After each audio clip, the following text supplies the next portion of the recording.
বিয়ে বাড়ি তো শেষ, বিয়ে বাড়িতে প্রচুর এনজয় হচ্ছে, প্রচুর মজা হচ্ছে। এখন হলো বিয়ে বাড়ির জামা কাপড়, কাঁথা কম্বল সব কাচাকুচি চলছে, দেখতেই পাচ্ছ।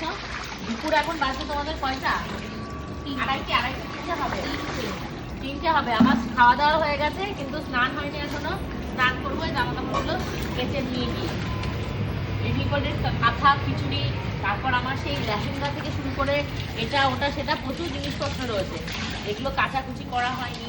এবার সেগুলোকে কাচাকুচি করতে হবে, যেটা ড্রাই ওয়াশে দিতে হবে সেটা ড্রাই ওয়াশে দিতে হবে। এই সমস্ত অনেক জিনিসপত্র আছে। বিয়ে বাড়িতে তো প্রচুর মজা করেছি, প্রচুর ভালো লেগেছে, ভালো ভালো খাবার খেয়েছি। এখন সেগুলো এগুলো হলো ওয়ার্ম আপ চলছে। এই তোমাদেরও কি তাই চলছে?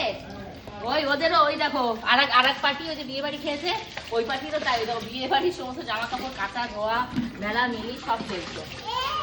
ওই দেখ আমাদের তো ঘরের জিনিসপত্র কাচাকুচি করতে হচ্ছে, বেডশিট, তারপর নাইটি থেকে শুরু করে তোমার হ্যাঁ কমফর্ট, হ্যাঁ আর কমফর্ট দেবো না, এগুলো মেলে দিই। কমফর্ট দিলে ভালো গন্ধ হয়, যেহেতু খিচুড়ির তো কষ্ট হয়ে গেছে, প্রচুর কষ্ট হয়ে গেছে।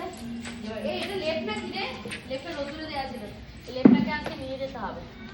আর এই কাঁথা পাতাগুলো নিচে মেললেই মনে হচ্ছে ভালো হতো। থাক, রোদ্দুর আছে যেহেতু রোদ্দুরে শুকিয়ে যাবে, তাহলে এ শোকাতে চায় না। লিটিলগুলো যেহেতু সুজি খায় না, এখনো ফেলে সুজি খেতে গেলে, তার জন্য এই কাঁথাগুলো ইয়ে করা।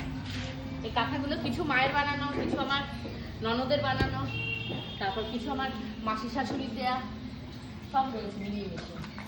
ছাদের গাছেও জল দেওয়া হচ্ছে না শীতকালে। দেখো কি সুন্দর ফ্রেশ ধনেপাতা হয়েছে ছাদে, একদম ফ্রেশ ধনেপাতা। দেখি তো ধনেপাতাগুলো কেমন গন্ধ হচ্ছে।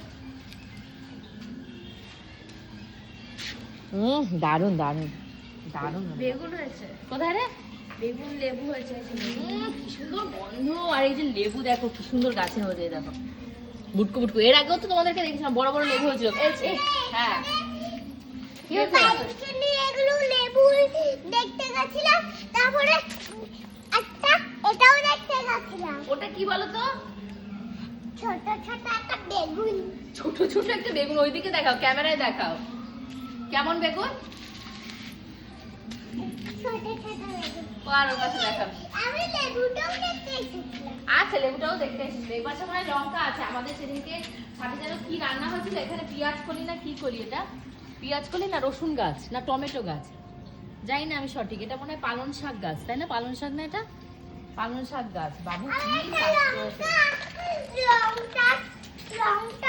আর এগুলোকে রেডি করে রেখেছে, এগুলো লঙ্কা গাছ হবে। আর এগুলো হলো জৈব সার। এই দেখো জৈব সারের ছড়াছড়ি, ডিম পেঁয়াজ এগুলো